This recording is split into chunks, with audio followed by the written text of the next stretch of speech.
Hello नमस्कार बच्चों, कैसे हो आप सभी। मैं उम्मीद करता हूँ कि आप लोग बहुत ही अच्छे होंगे और आप लोगों की जो पढ़ाई है वो भी अच्छे से चल रही होगी। तो बच्चों, आज का क्लास जो होने वाला है वो आप लोगों के लिए बहुत ही इम्पोर्टेंट है, क्योंकि आज के इस क्लास में हम पढ़ने वाले हैं क्लास 12th फिजिक्स के लिए 35 most important objective questions. Okay, जो आपके बोर्ड परीक्षा में पूछे जाते हैं। तो आप इस क्लास को सभी ध्यान से देखिएगा और सभी क्वेश्चंस को याद करते भी चलिएगा, क्योंकि ये जो क्वेश्चंस हैं वो बोर्ड एग्जाम की दृष्टि से बहुत ही ज्यादा इंपॉर्टेंट हैं। तो चलिए वीडियो को स्टार्ट करते हैं और इसी के साथ अपना जो पहला क्वेश्चन है वो आपके सामने है। प्रति इकाई आवेश पर लगने वाले बल को कहते हैं। प्रति इकाई आवेश यानी कि हमारे पास फॉर्मूला होता है F अपॉन Q। तो यहाँ पे Q का मान 1 होता है, ठीक है। यानी कि प्रति इकाई आवेश की यहाँ पे बात की गई है, यानी आवेश का मान 1। तो F यहाँ पे बचता है, तो ये फॉर्मूला होता है E का, तो E बराबर F हो जाएगा। तो ये हमारे पास फॉर्मूला होता है विद्युत क्षेत्र का, यानी कि ऑप्शन सी इसका राइट आंसर हो जाएगा, ठीक है। चलिए क्वेश्चन नंबर सेकंड देख लीजिए। विद्युत क्षेत्र की तीव्रता का विमीय सूत्र। विद्युत क्षेत्र की तीव्रता का विमीय सूत्र देखिए, फॉर्मूला हमने अभी पढ़ा, E बराबर F अपॉन Q। ओके, यहाँ पे F यानी कि जो बल है उसकी विमा होती है mL/t-2। ओके, और अपॉन में आवेश होती है उसकी विमा होती है A1T1, यानी कि AT होते हैं। तो ये ऊपर जाएगा तो हमारे पास ये बन जाएगा mL/t-3 A-1, यानी कि A इनवर्स हो जाएगा ये। ओके, तो यहाँ पे देख लीजिए इसका ऑप्शन कौन सा राइट हो जाएगा। यहाँ पे ऑप्शन इसका बी राइट हो जाएगा। Okay, mL/t-3 A inverse. Okay, तो ऑप्शन बी इसका राइट आंसर हो जाएगा क्वेश्चन नंबर सेकंड के लिए। चलिए क्वेश्चन नंबर थर्ड देख लीजिए। पानी का परावैद्युत स्थिरांक होता है, पानी का परावैद्युत स्थिरांक कितना होता है, 80 होता है, यानी कि ऑप्शन ए राइट हो जाएगा, ठीक है। चलिए नेक्स्ट क्वेश्चन है, क्वेश्चन नंबर फोर्थ है। आवेश का विमा, आवेश का विमा मैंने आपको अभी बताया क्यू बराबर, यानी कि ये होता है ए टी। ओके, तो ऑप्शन ए इसका राइट आंसर हो जाएगा। चलिए क्वेश्चन नंबर 5 है। जब किसी वस्तु को आवेशित किया जाता है तो उसका द्रव्यमान, देखिए कोई भी वस्तु होती है उसको जब आवेशित किया जाता है तो हमारे पास जो आवेश होता है वो होता है एक तो धनात्मक और एक ऋणात्मक, यानी कि आवेश दो प्रकृति का होता है। तो इसका जो द्रव्यमान है वो बढ़ भी सकता है और घट भी सकता है, ऑप्शन डी इसका राइट आंसर हो जाएगा। चलिए क्वेश्चन नंबर 6 देख लीजिए। विद्युत धारिता की विमा, विद्युत धारिता की विमा, यहाँ पे ऑप्शन इसका राइट हो जाएगा, ऑप्शन ए इसका राइट आंसर हो जाएगा। एम इनवर्स L/T-2 T4 और आई, यहाँ पे यानी कि ये ए है। ओके, यहाँ पे मिस प्रिंट है तो A2 हो जाएगा। ओके, तो ऑप्शन ए इसका राइट आंसर हो जाएगा। चलिए क्वेश्चन नंबर 7 है। विभव प्रवणता बराबर होता है, विभव प्रवणता का मान यहाँ पे होता है dV अपॉन dx, यानी कि ऑप्शन सी इसका राइट आंसर हो जाएगा। चलिए क्वेश्चन नंबर 8 है। आवेश संधारित्र पर कुल आवेश होता है, आवेश संधारित्र पर कुल आवेश कितना होता है, ऑप्शन ए राइट हो जाएगा, शून्य। कितना होता है, 0 होता है। ओके, चलिए क्वेश्चन नंबर 9 देख लीजिए। माइक्रोफैराड मात्रक है, देखिए यहाँ पे आप बात की करें हम तो माइक्रोफैराड, पिकोफैराड, ओके, ये फिर फैराड, ये किसके मात्रक होते हैं, ये होते हैं धारिता के, यानी कि ऑप्शन सी राइट हो जाएगा। कोई सा भी फैराड यहाँ पे पूछ लिया जाए तो आपको बताना है धारिता का ये मात्रक होता है, ठीक है। चलिए क्वेश्चन नंबर 10 है। निम्नलिखित में किस राशि का मात्रक वोल्ट पर मीटर होता है, तो वोल्ट पर मीटर किसका मात्रक होता है, विद्युत क्षेत्र का होता है, ठीक है। तो ऑप्शन डी इसका राइट आंसर हो जाएगा। चलिए क्वेश्चन नंबर 11 है। निम्नलिखित में कौन सदिश राशि है, इनमें से सदिश राशि कौन सी है, देखिए विभव जो है वो अदिश है, आवेश भी अदिश है और आवेश का पृष्ठ घनत्व भी अदिश है। तो यहाँ पे बचता है हमारे पास विद्युत क्षेत्र की तीव्रता, जो कि सदिश राशि होती है, ठीक है, जिसको हम ई वेक्टर से लिखते हैं। ओके, इसका फॉर्मूला होता है एफ अपॉन क्यू। ओके, चलिए क्वेश्चन नंबर 12 है। यदि कई संधारित्र उपलब्ध हो तो उनके समूहन में उच्चतम धारिता प्राप्त करने के लिए उन्हें जोड़ना चाहिए। किसमें जोड़ना चाहिए, श्रेणी क्रम में, समांतर क्रम में, मिश्रित क्रम में या फिर इनमें से कोई नहीं। तो देखिए इसका राइट आंसर हो जाएगा समांतर क्रम में, ऑप्शन बी इसका राइट आंसर हो जाएगा, ठीक है। तो क्वेश्चन नंबर 12 याद करते चलिए और वीडियो को भी लाइक कर दीजिए। चलिए क्वेश्चन नंबर 13 है। एक समांतर पट्टिका संधारित्र की पट्टियों के बीच अभ्रक की एक पतली प्लेट रख देने पर संधारित्र की धारिता क्या हो जाती है, बढ़ जाती है। क्या हो जाती है? बढ़ जाती है, यानी ऑप्शन ए इसका राइट आंसर हो जाएगा। चलिए क्वेश्चन नंबर 14 है, किसी पदार्थ का परावैद्युत नियतांक हमेशा अधिक होता है। किससे अधिक होता है? तो इसका ऑप्शन सी राइट हो जाएगा, एक से अधिक होता है। किससे? एक से अधिक होता है, तो ऑप्शन सी इसका राइट आंसर हो जाएगा। चलिए क्वेश्चन नंबर 15 है, परावैद्युत सामर्थ्य का एसआई मात्रक होता है। परावैद्युत सामर्थ्य का एसआई मात्रक क्या होता है? ये होता है हमारे पास वोल्ट पर मीटर, यानी कि जो ऑप्शन सी है ये इसका राइट आंसर हो जाएगा। चलिए क्वेश्चन नंबर 16 है, निम्नलिखित में कौन सदिश राशि है?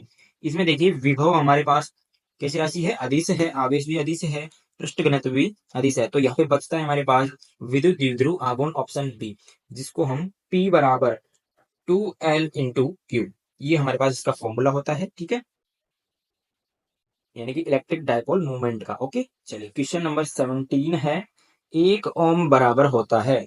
एक ओम बराबर यहाँ पे होता है, ऑप्शन सी इसका राइट आंसर हो जाएगा, वोल्ट पर एम्पियर। ओके, चलिए क्वेश्चन नंबर 18 है, किरचॉफ का बिंदु नियम किसका पालन करता है? देखिए बिंदु नियम की बात यहाँ पे की गई है, तो यानी कि किरचॉफ का जो फर्स्ट लॉ है उसकी यहाँ पे बात की गई, तो फर्स्ट लॉ है वो आवेश संरक्षण का सिद्धांत पर आधारित होता है, तो ऑप्शन इसका बी राइट हो जाएगा। चलिए क्वेश्चन नंबर 19 है, कार्बन प्रतिरोध का कलर कोड में नारंगी रंग का मान होता है। तो मैंने आपको ट्रिक बताई थी, बीबी रॉय जग।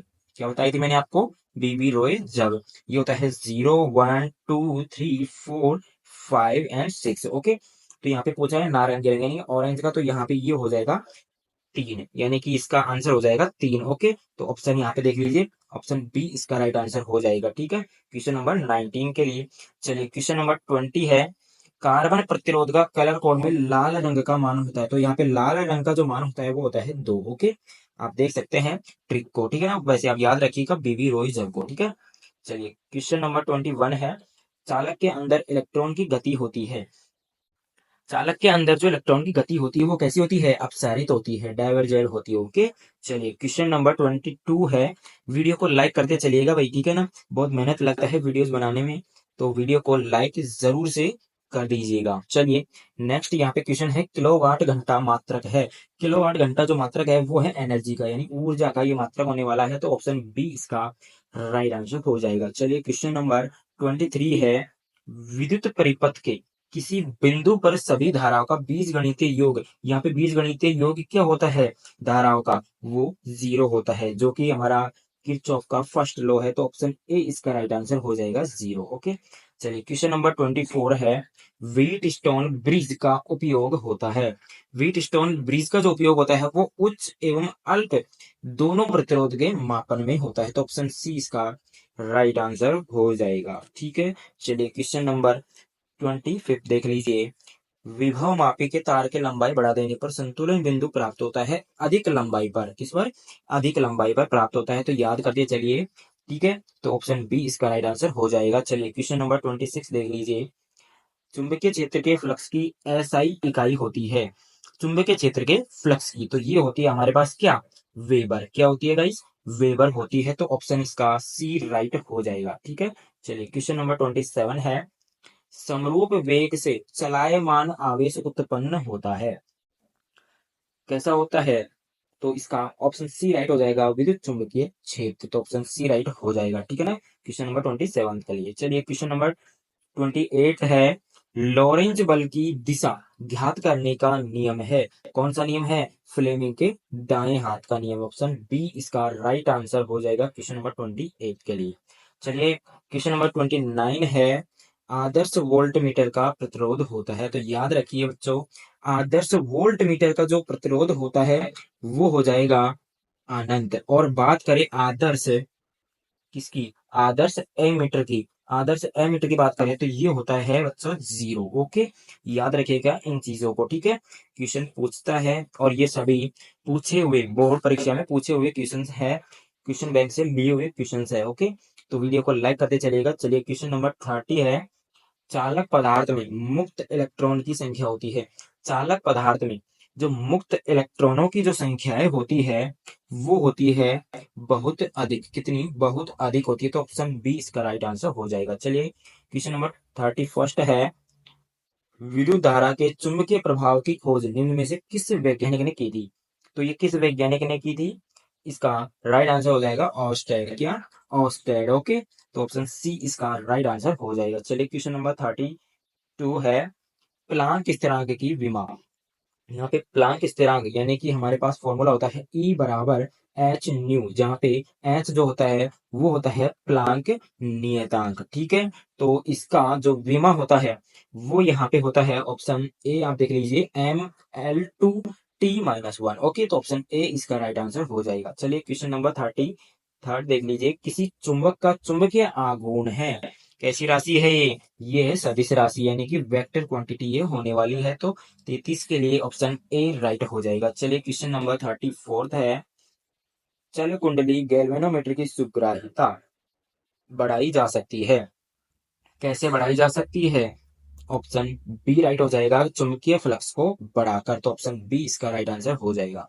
चलिए आज का लास्ट क्वेश्चन देख लीजिए, एमीटर को विद्युत परिपथ में किस क्रम में जोड़ा जाता है? किस क्रम में जोड़ा जाता है? श्रेणी क्रम में। ओके, तो बहुत ही सिंपल सा क्वेश्चन था, तो ऑप्शन ए इसका राइट आंसर हो जाएगा 35 के लिए। चलिए, तो आज की क्लास में हमने बहुत अच्छे क्वेश्चंस देखे।